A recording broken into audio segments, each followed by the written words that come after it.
Jerome Mayhew. Thank you, Mr. Deputy Speaker. For far, far too long, for my life and beyond, Northern Ireland and the Republic and Great Britain have been scarred by the legacy of violence. History has been politicised and the truth has remained hidden too often. And this isn't historic. The damage continues. For families desperate to know the truth about what happened to their loved ones, the current adversarial litigation system is an abject failure. We just have to look at the success rates.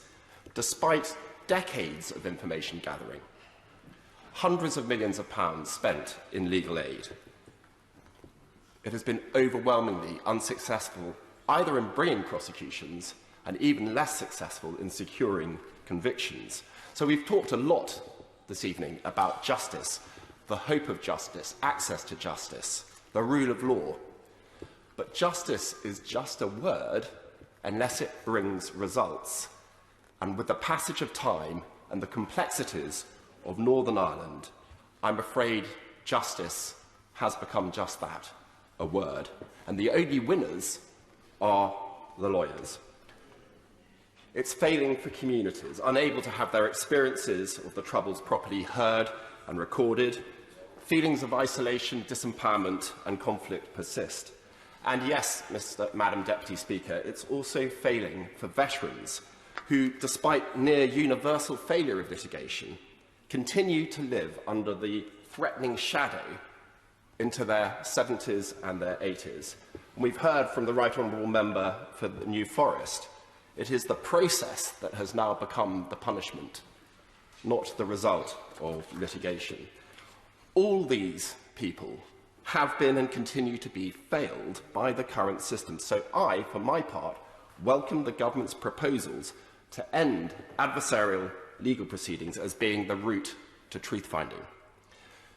An independent commission for reconciliation and information recovery does have the potential to be more effective and will rightly focus on all deaths and serious injuries, and not just those brought into the litigation process, too often as a mechanism for extending division rather than achieving resolution and reconciliation. We need to remember in this House that of the 3,500 people who have been killed in the Troubles, 370 were killed by members of the security services. Overwhelmingly, it's the evidence of former terrorists, Republican and Unionist, that the families and others so desperately need to hear from.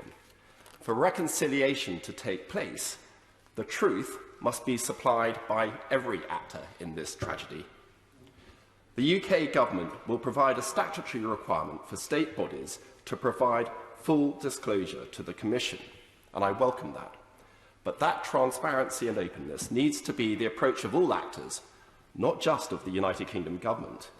So linking engagement and cooperation with the Commission to the possibility of immunity from prosecution could create an important incentive to unlock some of the shameful, untold stories of the Troubles, each one of which having the potential to provide answers to a grieving family.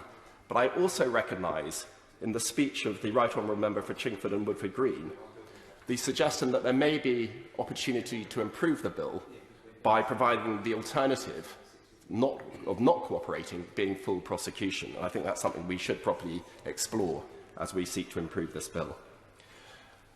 But, Madam Deputy Speaker, the same approach must also be adopted by the Irish Government. Last year, it made a commitment to establish its own information recovery scheme. But what has happened to it? Families deserve to know the truth about what happened south of the border just as much as north of it.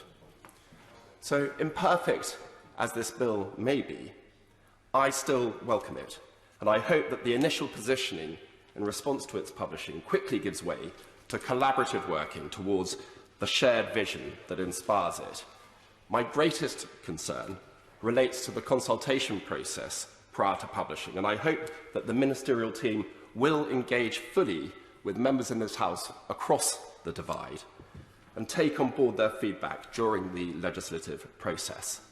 The status quo, as we've heard time and again tonight, is broken, and I commend the government for grasping this nettle, and I hope that we work collectively to improve this legislation through the committee stage.